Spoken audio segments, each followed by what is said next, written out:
Hello friends, welcome to my channel. మీకు కనుక ఈ వీడియో నచ్చినట్లయితే తప్పకుండా లైక్ చేయండి. జాను, వివేక్ ఇద్దరు కూడా లక్ష్మి దగ్గరికి కార్లో వెళ్తూ ఉంటారు. అరవింద్ అత్తయ్య గారికి లక్ష్మి యొక్క బతుకున్న విషయం చెబితే ఎంత సంతోషిస్తారో అని చెప్పి అంటూ ఉంటే, ఇక అప్పుడు వివేక్, వద్దు జాను, వదిన ఏ పరిస్థితుల్లో మనకు దూరంగా ఉందో తెలిసే వరకు ఈ విషయం ఎవరికీ తెలియకపోవడమే మంచిదని చెప్పి అంటూ ఉంటాడు. మరోవైపు లక్ష్మి దీక్ష ముగించుకొని దీక్షితుల గారితో మాట్లాడుతూ ఉంటే, అప్పుడే జాను, వివేక్ ఇద్దరు కూడా గుడికి వస్తారు. ఇక అప్పుడు జాను అక్క అని చెప్పి లక్ష్మిని పిలవగానే లక్ష్మి ఒక్కసారిగా షాక్ అవుతూ ఉంటుంది. ఇక అలా జాను లక్ష్మిని హక్ చేసుకుని ఏడుస్తూ ఉంటుంది. లక్ష్మి కూడా జానుని పట్టుకొని ఏడుస్తూ, ఎలా ఉన్నావు జాను అని చెప్పి అంటూ ఉంటే, నా మంచి కోరుకునే అక్క, నా మేలు కోరుకునే అక్క నా చుట్టూ లేకపోతే నేను ఇంకా ఎలా ఉంటానక్క అని చెప్పి జాను అంటూ ఉంటే, ఇక అప్పుడు లక్ష్మి, నాకు తెలుసు జాను, నీ జీవితంలో ఎన్ని కష్టాలున్నాయో నాకు తెలుసు అని చెప్పి అంటూ ఉంటుంది. జాను ఆశ్చర్యంగా చూస్తూ ఉంటే, ఇక అప్పుడు లక్ష్మి, నేను నీకు దూరంగా ఉన్నా కూడా నీ జీవితంలో ఏం జరుగుతుందో అన్నీ కూడా నాకు తెలిసాను అని చెప్పి నేను నీ ఇంటికి వచ్చాను అని చెప్పి ఖుషీ బేగం లాగా బుర్కా వేసుకొని తన ఇంటికి వచ్చిన విషయాన్ని లక్ష్మి జానుకి చెబుతుంది. ఇక దాంతో జాను, నువ్వు నిజంగా ఎంత గొప్పదానివక్క, మాకు దూరంగా ఉంటూ కూడా మా గురించి నువ్వు తెలుసుకుంటూనే ఉన్నావా అని చెప్పి జాను అంటూ ఉంటుంది. ఇక ఆ తర్వాత, ఎందుకక్క నువ్వు బతికి ఉండి కూడా ఇన్ని సంవత్సరాలు మాకు దూరంగా ఎందుకు ఉండాల్సి వచ్చింది అని చెప్పి జాను లక్ష్మిని ప్రశ్నిస్తూ ఉంటుంది. ఇక దాంతో లక్ష్మి, నేను నందన్ కుటుంబానికి దూరంగా ఉండడానికి కారణం మనీషా అని చెప్పి మనీషా పేరు చెప్పగానే వివేక్, జాను ఇద్దరు ఒక్కసారిగా షాక్ అవుతూ ఉంటారు. ఇక దాంతో జాను, ఏంటక్క మనీషానా, ఎందుకు మనీషా వల్ల నువ్వు కుటుంబానికి దూరంగా ఉంటున్నావని చెప్పి అడుగుతూ ఉంటే, అప్పుడు అరవింద్ అత్తయ్య గారు మనీషా వాళ్ళ అమ్మగారిని యాక్సిడెంట్ చేయడంతో పోలీసులకు చెబుతానని మనీషా నన్ను బెదిరించింది. నందన్ కుటుంబం బాగుండాలంటే నేను ఆ ఇంటిని మిత్రగారిని విడిచి దూరంగా వెళ్ళిపోవాలని చెప్పి మనీషా కండిషన్ పెట్టింది.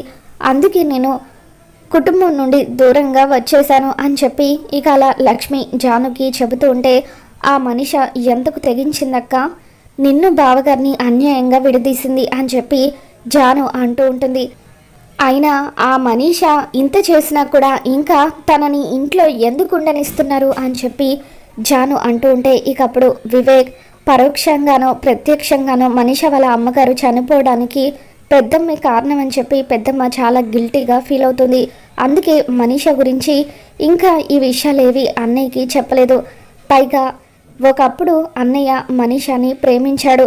ఒకవేళ అన్నయ్య ఇంకా మనీషాని ప్రేమిస్తే వాళ్ళిద్దరిని ఒకటి చేయాలి కాబట్టి ఇక ఈ విషయాన్ని అన్నయ్యకి చెప్పకుండా పెద్దమ్మ దాచిపెట్టింది. ఈ మధ్య పెద్దమ్మ ఈ విషయాలన్నీ కూడా నాతో చెప్పిందని వివేక్ జానుకి చెబుతూ ఉంటాడు.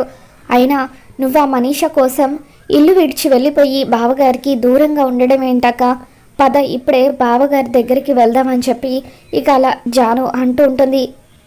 వద్దు జాను, నాకు మిత్రగారి జీవితంలోకి వెళ్ళాలంటే 1 నిమిషం పట్టదు, కానీ నా వల్ల నందన్ కుటుంబం అల్లకల్లోలం జరగకూడదు అని చెప్పి లక్ష్మి, మీరిద్దరూ ఈ విషయాన్ని ఎక్కడైనా చెబితే నా మీద ఒట్టే అంటూ లక్ష్మి తన మీద ఒట్టు వేసుకుంటుంది.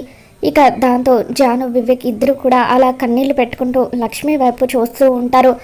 ఇంతకీ జున్నుకి నీకు సంబంధం ఏంటక్క అని చెప్పి జాను అడుగుతూ ఉంటాయి. ఇక అప్పుడు లక్ష్మి, జున్ను మిత్రగారి రక్తం పంచుకొని పుట్టిన బిడ్డ అని చెప్పి ఇక అలా చెప్పడంతో జాను చాలా ఆనందపడిపోతూ ఉంటుంది. అక్క, అసలు నువ్వు అర్జున్ గారి ఇంట్లో ఎందుకు ఉండాల్సి వస్తుందని చెప్పి జాను అడుగుతూ ఉంటే, ఇక అప్పుడు లక్ష్మి, నేను నందన్ కుటుంబం నుండి దూరంగా వచ్చేసిన తర్వాత ఎక్కడికి వెళ్ళాలో ఎటు వెళ్ళాలో తెలియని పరిస్థితుల్లో నా ఉనికి ఎవరికీ తెలియకుండా కుటుంబానికి దూరంగా ఉండడం కోసం అర్జున్ గారి ఇంట్లో తలదాచుకోవాల్సి వచ్చిందని చెప్పి ఇక అలా లక్ష్మి తన అర్జున్ ఇంట్లో ఎందుకు ఉండాల్సి వచ్చిందో జానుకి, వివేక్కి చెబుతూ ఉంటుంది. ఇక ఆ తర్వాత లక్ష్మి దీక్షితుల గారితో మాట్లాడుతూ, దీక్షితుల గారు, దీక్ష పూర్తయినట్టే కదా, ఇక మిత్రగారికి ఉన్న గండాలన్నీ తొలగిపోయినట్టే కదా అని చెప్పి అంటూ ఉంటుంది.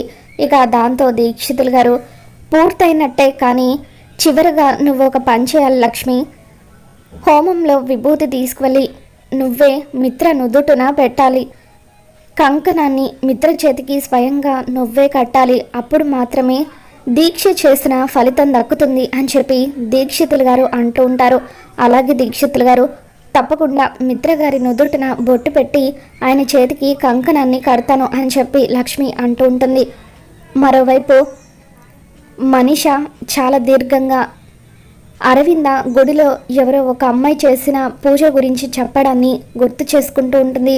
ఇక అప్పుడే అక్కడికి దేవి అని వస్తుంది. ఏంటి మనీష, దేని గురించి అంతలా ఆలోచిస్తున్నావు?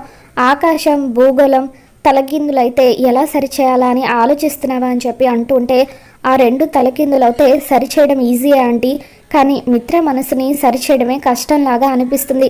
అసలు గుడిలో ఆ అమ్మాయి ఎవరో తన భర్త కోసం పూజలు చేస్తూ ఉంటే మిత్ర ఎందుకు అంతలా ఆలోచిస్తున్నాడు?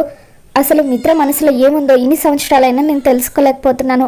మిత్ర నన్ను పెళ్లి చేసుకుంటాడో లేదో కూడా ఏమీ అర్థం కావడం లేదు అని మనీష అంటూ ఉంటే, మిత్ర మనసుని గెలుచుకోవడంలో నువ్వే ఏవైనా పొరపాట్లు చేస్తున్నావేమో అని చెప్పి దేవి అని అంటూ ఉంటుంది. ఒక పక్కన నాకు లక్ష్మి బతుకుందేమోనన్న అనుమానం కలుగుతుంది. లక్ష్మి కనుక బతుకుంటే ఖచ్చితంగా ఏదో ఒక రోజు మళ్ళీ మిత్ర జీవితంలోకి వచ్చేస్తుంది. అలా జరగకుండా ఉండాలంటే ఏదో ఒక విధంగా మిత్ర చేత నేను తాళి కట్టించుకోవాలి. త్వరగా వివేక్ పెళ్ళికి ఏర్పాట్లు చేయండి ఆంటీ. వివేక్ పెళ్ళిలోనే నేను ఏదో ఒకటి చేసి మిత్ర చేత తాళి కట్టించుకుంటానని చెప్పి మనీష అంటూ ఉంటుంది. ఇక అప్పుడు దేవి అని, నువ్వు మిత్రని పెళ్లి చేసుకోవడం కోసం నా తరపున నేను చేయాల్సిన సపోర్ట్ చేస్తూనే ఉంటానని చెప్పి అంటూ ఉంటుంది. మరోవైపు రాత్రిపూట లక్ష్మి వివేక్ జాను ఇద్దరు కూడా మిత్ర ఇంటి దగ్గరికి వస్తారు. అక్క, అర్ధరాత్రి అయింది, అందరూ పడుకొని ఉంటారు, కానీ నువ్వు బావగారి గది దగ్గరికి వెళ్ళి ఆయనకి కంకణం కట్టి బొట్టు పెట్టాలంటే పెద్ద సాహసం అని చెప్పాలి అని అంటూ ఉంటే, ఇక అప్పుడు వివేక్ కూడా అవునొదిన, అన్నయ్య రూమ్ వరకు నువ్వు వెళ్ళడం కష్టమే, ఎవరైనా చూసే ప్రమాదం ఉంది, నీ ఇంటికి నువ్వే దొంగలాగా వెళ్లాల్సి వస్తుందా అని చెప్పి అంటూ ఉంటే, ఇక అప్పుడు లక్ష్మి రాముడంతటి వాడే వాలిని దెబ్బ కొట్టడానికి దొంగ అవ్వక తప్పలేదు, అటువంటిది మానవ మాతృలం మనమెంత అని చెప్పి నా భర్తని కాపాడుకోవడం కోసం నేను దొంగలాగా వెళ్తాను, తప్పదు అని చెప్పి లక్ష్మి అంటూ ఉంటుంది.